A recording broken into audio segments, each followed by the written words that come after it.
Okay, this is a quick intro. I want to get out of your way so you can watch the actual video that I'm about to talk about. April 2012, I did my first ever reading at the Mercury Cafe. It was Liminal. Dude, stop it. Liminal was a storytelling event organized by Soul Stories and Stain Arts. The reason why this particular video is important right now is because in 2 days, you're watching this on Wednesday, so after tomorrow. In 2 days, I will be the featured artist at Stain Arts. What does this mean? So Stain Arts has been organizing this open mic event for I think a couple of years now, maybe 4, 5 years, I don't know. Delia is the co-founder of Stain Arts, and this is not the video I talk about Stain Arts, but I met Delia and Danny when I attended the open mic in Denver. I performed, they liked it. I hung out with Danny. Danny was working on Soul Stories. I've been editing the podcast. We became friends, basically, and they're really cool people. But I want to make this video to announce to you that one, I'll be talking in Stain Arts on Friday, so I'll be reading some. I don't know if you can hear it. The dog is drinking water from his. He's just a mess. But I'll be doing it on Friday. I just came back from work, literally. Let me keep this badge inside here. Jesus. And it's going to be cool. I actually look forward to this video. Not editing, it'll be very great. And the video I'm about to show you is a recording of me reading my story at Liminal. That's in April 2012.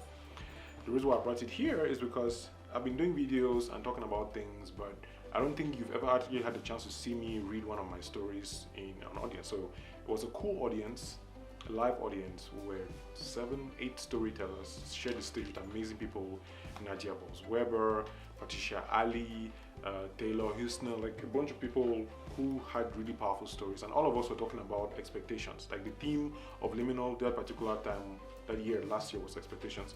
The second round of Liminal came out I think a couple of days ago, past the deadline.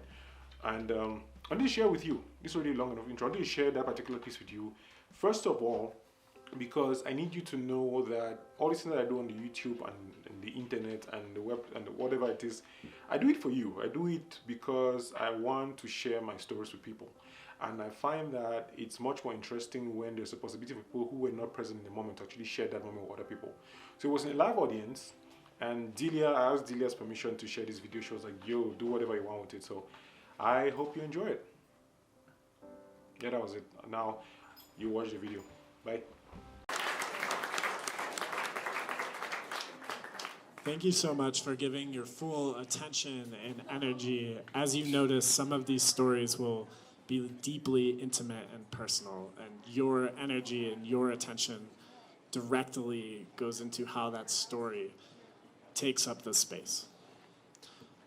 Cool. So our next performer, will you come on stage, is Kamga Tchassa.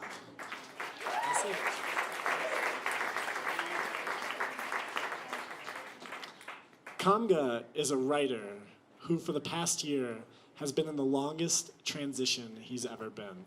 Moving to the US, getting married, rediscovering his identity among other things. His love for his wife is only slightly more than his newfound love for anime. Give it up for Kamga, y'all.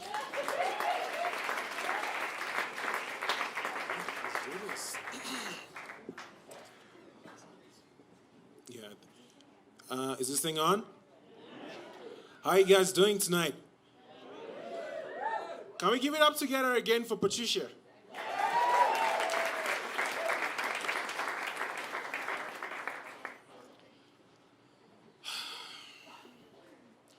Jean-Luc Godard said, a story should have a beginning, a middle, and an end, but not necessarily in that order.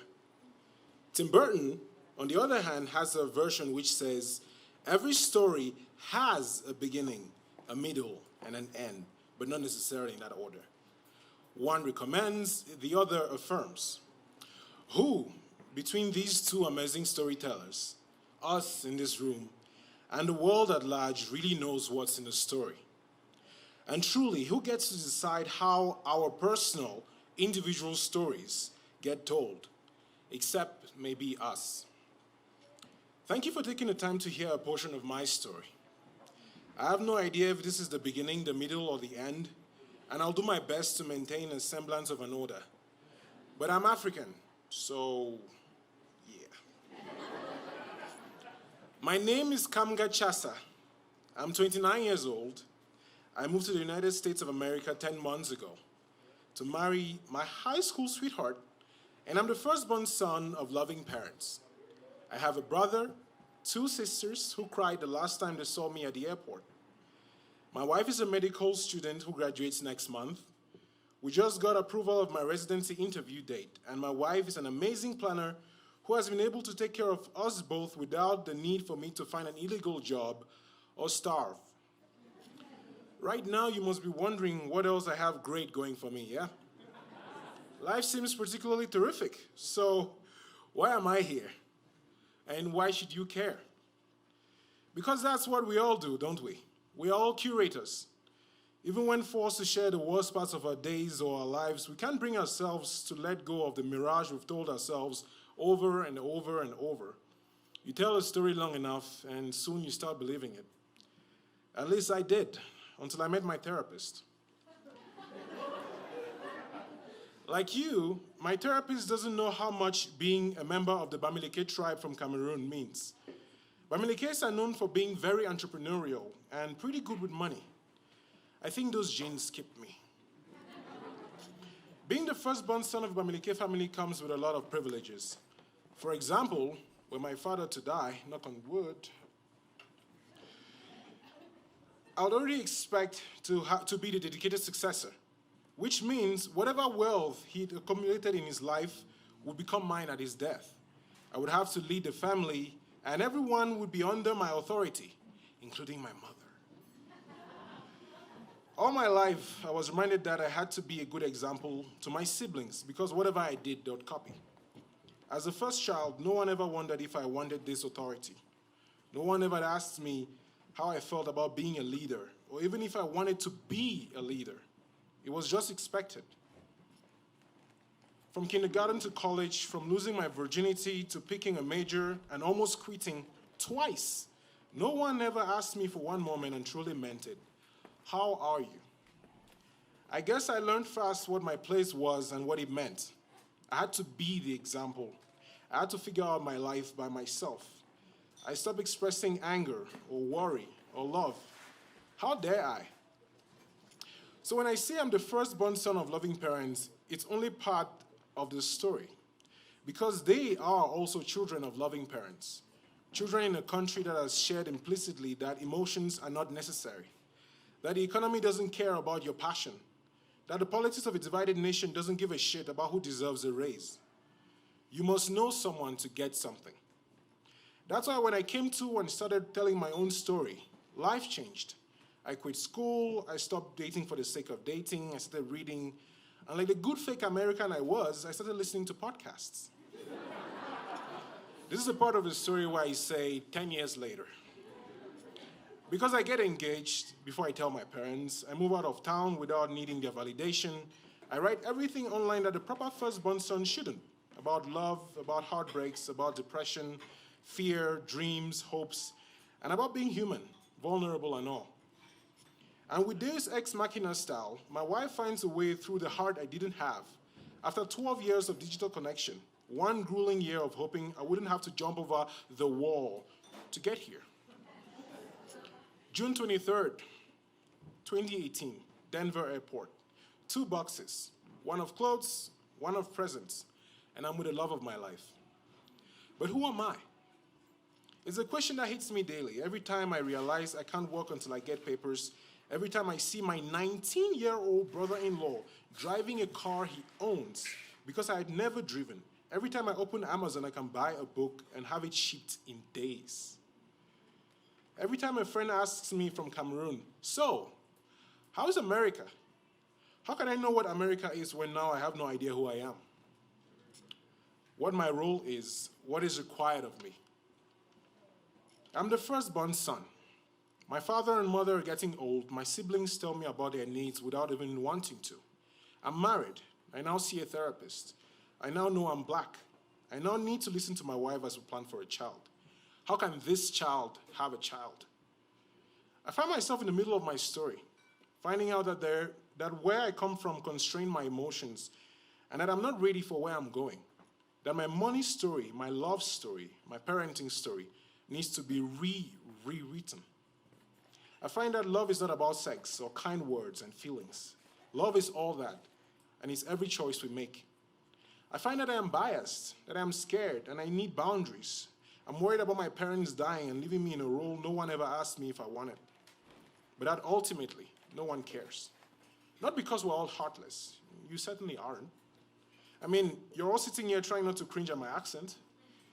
You're probably all good people. Well, except this guy. No one cares because we're all struggling. We all have our stories, our worlds broiling within us, permeating each act, each thought, each decision. We all have our fights, and we are all in the middle. This has to be the middle. I want to believe I'll never get over my daddy. I don't want to believe I'll never get over my daddy and mommy issues. How will I raise my own child? Or if I can't stop being selfish from years of having to do it all alone, how can I be a loving husband and life partner? If I don't stop thinking only about me, my story, my life, my pain, how do I connect with others, with you? How do we then become part of each other's story? Tonight, right this moment, you have become part of my story. Another layer on every story you know about yourself, about others, about the world. Would you know, for example, that every time I pay an Uber ride, I think of how this 90-minute trip was once a monthly payment for my services? Would you know that each time I see an avocado, I can only picture how the entire fruit looks like the seed from those in Cameroon? Would you know that I speak 3 languages? Now I ask you, what do you know? What do we really know? Seriously, turn to the person beside you and ask them what they really know about themselves. Because that's what my life has revolved around for as long as I can remember. Doubts, confusion, mistakes, inconsistencies, judgment, sin, lies, hate. I have felt things I had no name for, things I now call resentment, anger, things I never learned as a child. I have felt things that have guided most of my decisions. I now know them. Fear, insecurity, need for validation. My story is not special, not to me anyway. As I stand here and share this beautiful moment, many are dying in my birth country because of a shared history some chose to bury. And now, in the parts of the country where I was born and schooled, hundreds of thousands are hurt, dying, driven from their homes, while the remaining 80% of the country doesn't give a shit. Well, maybe some of the 80% does, but who is upset? So each time I think of Uber, or go to Walmart, or kiss my wife in our air-conditioned basement, or hang out with beautiful people who wonder where I'm from, I find myself in a position where I need to pick one story out of myriads. Do I tell you about the time when my wife predicted we'd get married when we met in high school? Or the time when I almost called off the wedding a decade later? Do I tell you about my father and how I hope to be half the man he is? Or how I hated him for most of my childhood? Do I tell you about how I left the Catholic Church and my mother has no idea she influenced my decision, and how I secretly do everything for her to be proud of me? Or do I tell you about being in the middle of my story, because that's the only way I have to go on? If this is the beginning, I don't know what I'll do with what I know. If this is the end, I have so much more I need to unlearn. This has to be the middle. This, my dear friends, has to be the middle. Thank you.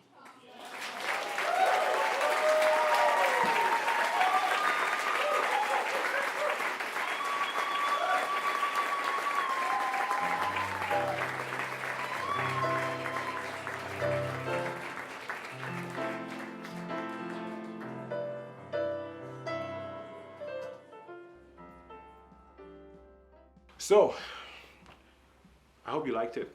That was a pretty cool moment for me. It's one of those highlights of my life that I always will look back to and be like, I'm grateful to Danny, I'm grateful to Delia, and Queen, my wife, who was there, who encouraged me and supported me throughout the whole journey of it. And she was in the crowd there, and I could feel the pride in her when I came out. Everybody was talking about, oh my God, that was awesome.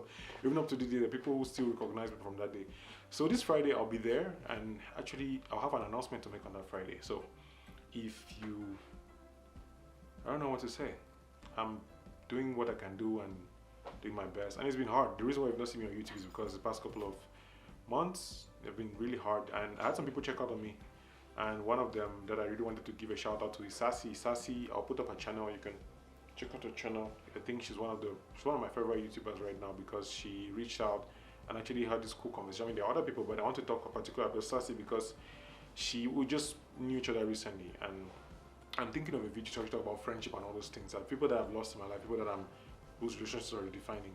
And Liminal represented one of those moments for me that a lot of those relationships I had in my life, as you've heard in the video, you know, I have these things that I'm dealing with, or that I was dealing with at the time, that have really changed. And this past couple of months, I've had to go through some other difficulties. And I want to find out from you what you would like to see more on this channel. I've recorded a couple of things that have to do with tutorials, like writing related, but sharing Liminal made me think about the fact that maybe you might want to actually hear more of my stories, or just have me read those stories to you. If that's something that you would like, just let me know. I'll find a way to make that happen because I will not have to do a lot of preparation. I've written a ton of things on nearly every platform. So if you go to Medium, you see a lot of those things. And yeah, I'm tired. I just came back home. I wanted to make this video and put this out so that you could watch and then get ready for Friday. Friday, I'm also dropping another interview on the podcast, and I have other things to do. Like you, of course, you have other things to do. So I'm just going to go. Like this video, subscribe, and turn on the notification bell so that when I put up a video, you're going to see it. And if you know somebody who might enjoy this video, you know, just tell them. And one last thing, comment. Just tell me something in the video, man. Don't just watch and go. Just say something, anything, even if it's like boo.